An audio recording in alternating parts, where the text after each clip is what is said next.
নতুন বছর চলে আসতে আসতেই মানুষে একে অপরকে হ্যাপি নিউ ইয়ার বলে উইশ করতেছে। ইনস্টাগ্রামে, ফেসবুকে, হোয়াটসঅ্যাপে, ইভেন প্রত্যেকটি প্ল্যাটফর্মে তারা উইশ করতেছে মানুষদেরকে।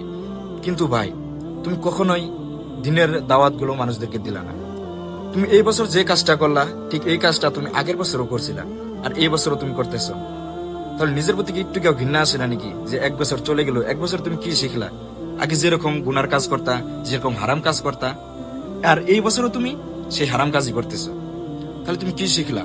তুমি তো একজন মুসলমান ঘরের ভালো একটা সন্তান হয়ে থাকো, তাহলে তোমার আজকে আল্লাহর কাছে তওবা করেন না ছিল যে হে আল্লাহ, আমি অনেক বড় একটা পাপী মানুষ, আমি অনেক গুনাহ করেছি, আজকের এই ইংরেজি মাসের প্রথম দিনের উসিলা করে আমাকে তুমি মাফ করে দাও।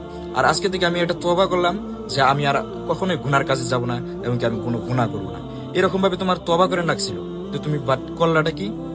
তুমি আগের বছরের মতনই ডিজে বাজাইলা, পার্টি করলা, এমনকি গান বাজনা এগুলো দিয়ে তুমি হ্যাপি নিউ ইয়ার সেলিব্রেশন করলা, এমনকি বহু দূরে একটা খোলা ময়দানে গিয়ে তুমি হ্যাপি নিউ ইয়ার সেলিব্রেশন করলা।